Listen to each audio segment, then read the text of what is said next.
April 10, 1970. London, England. Paul McCartney sat in his home studio holding a press release that would change music history. The document was brief, clinical, matter-of-fact. A simple Q&A format announcing the release of his first solo album. But buried within the seemingly innocuous promotional material was a bombshell that would reverberate around the world. When asked if he was planning a new album or single with the Beatles, Paul had answered with one word: no. When asked if he foresaw a time when Lennon-McCartney would become an active songwriting partnership again, his answer was the same: no. Paul stared at the words he had written. 5 simple letters that would end the Beatles. After a decade of being the most famous band in the world, after changing popular music forever, after becoming so intertwined with each other's identities that they seemed inseparable, it was over. And Paul was the one pulling the trigger, the one making it public, the one who would be blamed for killing the Beatles. His hands shook slightly as he held the paper. He knew what would happen when this press release went out. The headlines, the accusations, the anger from fans who could not accept that the Beatles were finished. The recriminations from the other 3 Beatles, particularly John, who would see this as a betrayal, as Paul putting his own interests ahead of the band. But Paul also knew he had no choice. The Beatles had been dying for years, slowly suffocating under the weight of business disputes, personal conflicts, and creative differences. The band that had conquered the world together had become a prison for all 4 of them, and Paul had finally decided he could not stay trapped any longer. Linda McCartney, his wife of just over a year, came into the studio and saw the expression on his face. "Are you sure about this?" she asked gently. Paul looked up at her. "No," he said honestly. "I'm not sure about anything. But I know I can't keep pretending everything's fine when it's not.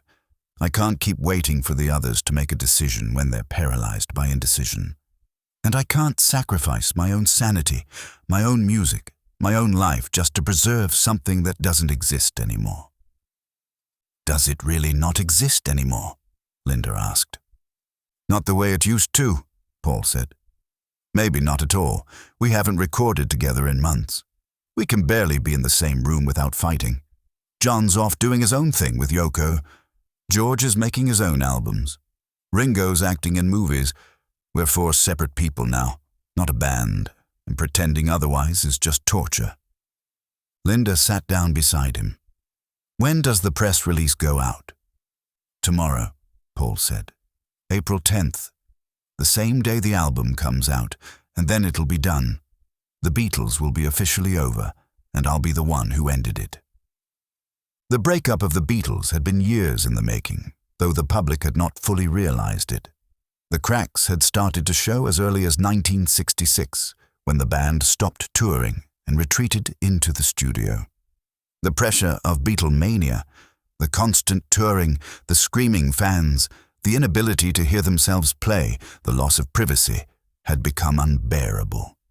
Stopping live performances had been a collective sigh of relief, but without the shared experience of touring, without the forced togetherness of being on the road, the 4 Beatles had started to drift apart.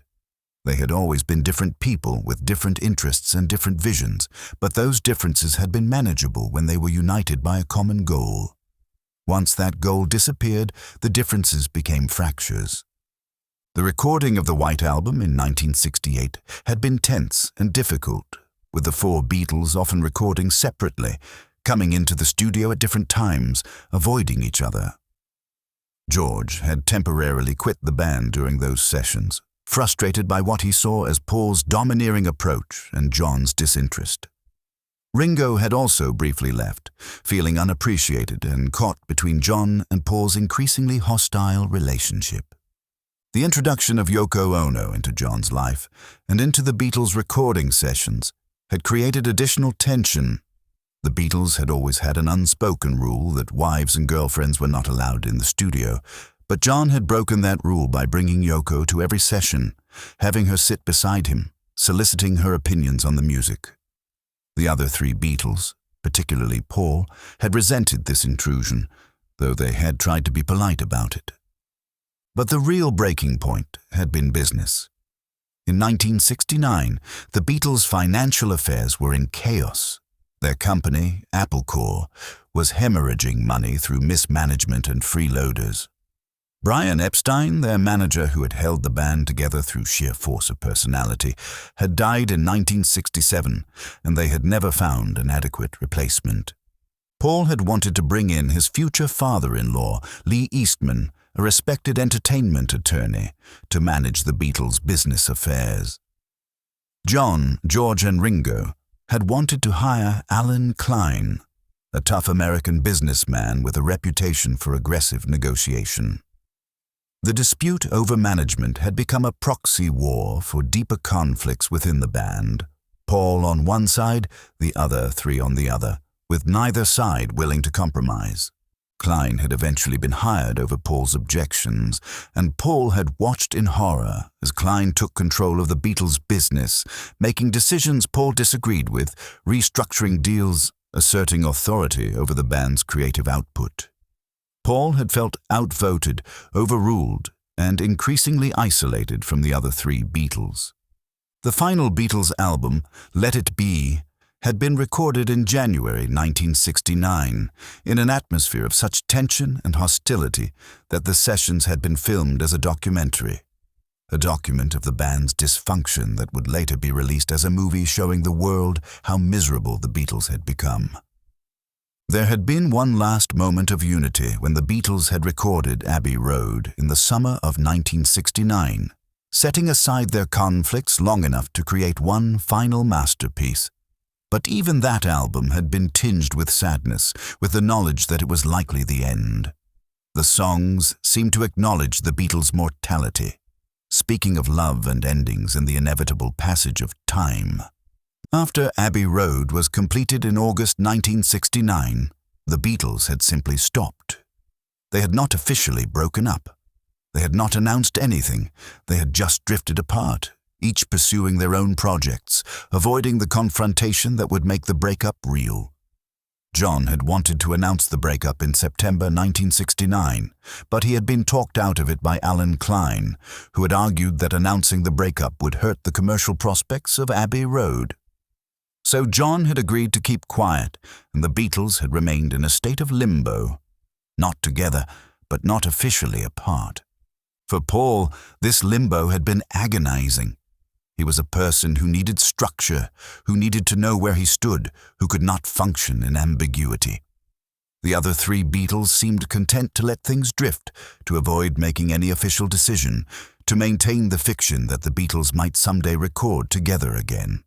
But Paul knew that fiction was a lie, and he could not live with it anymore. So he had recorded his own album, working mostly alone in his home studio, playing all the instruments himself, producing it himself, creating something that was entirely his own. The album, simply titled McCartney, was rough and unpolished, more of a collection of demos than a fully produced record. But it was honest, it was personal, and it was Paul's way of declaring his independence from the Beatles. And now, with the album finished and ready for release, Paul had decided it was time to end the charade. Time to tell the world what everyone close to the band already knew. The Beatles were over. The press release went out on April 10th, 1970, and the reaction was immediate and explosive. Newspapers around the world ran headlines announcing the breakup. Fans were devastated, many refusing to believe it was real. Radio stations played Beatles songs in marathon tributes. Television news programs devoted segments to analyzing what had happened and what it meant. And the blame fell squarely on Paul McCartney. He was the one who had made the announcement. He was the one who had released a solo album. He was the one who had said no when asked if Lennon and McCartney would ever write together again. In the public's mind, and in the minds of many Beatles fans, Paul had killed the Beatles. John Lennon was furious. He had wanted to announce the breakup himself, months earlier, and he had only held back because Klein had convinced him it would hurt the band's business interests. Now Paul had stolen that moment from him, had made himself the center of attention, had positioned himself as the one making the brave, difficult decision to end the Beatles. In a phone call to Paul shortly after the press release went out, John let loose with all his accumulated anger and resentment. "You betrayed us," John said, his voice shaking with rage. "You always wanted to be the leader, always wanted control, and now you've destroyed the Beatles just so you can promote your bloody solo album." Paul tried to defend himself. "John, I didn't want to be the one to do this. But we've been in limbo for months. We haven't been a band for a long time. I just acknowledged what was already true." "You made a unilateral decision about something that affected all of us," John shot back. "You didn't consult us. You didn't give us a say. You just went ahead and did what was best for Paul McCartney." "What was I supposed to do?" Paul asked, his own anger rising. "Wait forever. Keep pretending. We were dying, John. The Beatles were already dead. I just had the guts to say it out loud." "Don't talk to me about guts," John said coldly. "This wasn't about courage. This was about selfishness. You always put yourself first. Always." The line went dead. John had hung up. Paul stood there, holding the phone, feeling the weight of John's words. Maybe John was right. Maybe he had been selfish. Maybe he should have handled it differently. But what was done was done. The Beatles were over, and there was no going back. The other two Beatles, George and Ringo, were more measured in their responses, but they too felt that Paul had handled things badly. They understood his frustration with the limbo the band had been in, but they wished he had consulted with them before making such a public announcement. They felt blindsided, as if Paul had made a unilateral decision about something that affected all four of them. George called Paul a few days after the announcement. "I get why you did it," George said. "I really do, but mate, you could have at least given us a heads up. We found out the same way the rest of the world did." "I'm sorry," Paul said quietly. "I should have called you first. I couldn't wait anymore. I felt like I was suffocating." "I know the feeling," George said. "I felt that way for years. But we're supposed to be brothers, Paul. We're supposed to look out for each other, and you just threw a grenade and walked away." "I didn't walk away," Paul protested. "I'm still here. I still care about all of you. But the band had to end." "Maybe," George said, "but it didn't have to end like this." In the days and weeks after the announcement, Paul retreated to his farm in Scotland, trying to escape the media frenzy and the accusations. He gave few interviews, made few public statements, trying to let the storm pass. But the criticism stung, particularly the accusations that he had broken up the Beatles for selfish reasons. In one of the few interviews he gave during this period, a journalist asked him directly, "Do you regret breaking up the Beatles?" Paul took a long breath before answering, "I don't regret that the Beatles ended. All things must end, but I regret how it happened. I regret the pain it caused. I regret that it had to be me who made it public." "Why did it have to be you?" the journalist pressed. "Because no one else would," Paul said simply. "We were in limbo. We weren't a band anymore, but we weren't officially broken up either. And that limbo was killing me. Someone had to make the break. Someone had to be honest about what was happening. And I guess I was the one willing to do it." "Do you think the Beatles will ever reunite?" Paul's answer was careful, but definitive. "I don't think so. Too much has happened. We've grown too far apart. I'll always love John, George and Ringo. I'll always treasure what we created together. But that chapter of my life is over. I'm looking forward now, not backward." Over the next few years, the bitterness between Paul and John intensified. They conducted a war through their music, with John releasing songs that contained thinly veiled attacks on Paul, and Paul responding with his own musical rebuttals. The partnership that had created some of the greatest music of the 20th century had devolved into petty sniping and public feuding. But time, as it often does, brought perspective and healing. By the mid-1970s, the anger had cooled. Paul and John began speaking again, tentatively at first, then more warmly. They never reunited as songwriting partners, never reformed the Beatles, but they rediscovered their friendship, their mutual respect, their acknowledgement of what they had meant to each other. In a 1974 interview, Paul reflected on the breakup with more nuance and less defensiveness. "The Beatles had to end when they did," he said. "Trying to keep it going would have destroyed the music and destroyed our friendships. Breaking up was painful but necessary, like any ending of something important. Could I have handled the announcement better? Absolutely. Could I have been more sensitive to how the others would feel? Yes. But someone had to make the break. Someone had to end the limbo, and I was the one willing to do it." "Are you proud of how you handled it?" the interviewer asked. Paul thought for a moment. "No, not entirely proud. I acted out of frustration and pain. I made decisions that hurt people I cared about. I prioritized my own needs over the collective good. But I also did what I felt I had to do, what my mental health and creative spirit required. And I can't apologize for that." In 1980, just months before John Lennon was murdered, Paul and John had reconciled fully. They had spent time together in New York, had talked about the old days, had acknowledged both the beauty and the pain of their shared history. They had even discussed the possibility of writing together again, though nothing had come of it. When John was killed in December 1980, Paul was devastated. The man who had been his closest friend, his creative partner, his rival, his brother, was gone.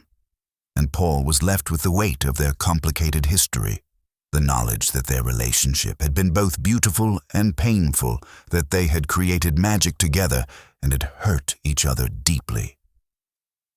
In the years after John's death, Paul spoke often about the breakup of the Beatles, about his decision to make it public, about the pain and the regret and the necessity of it all.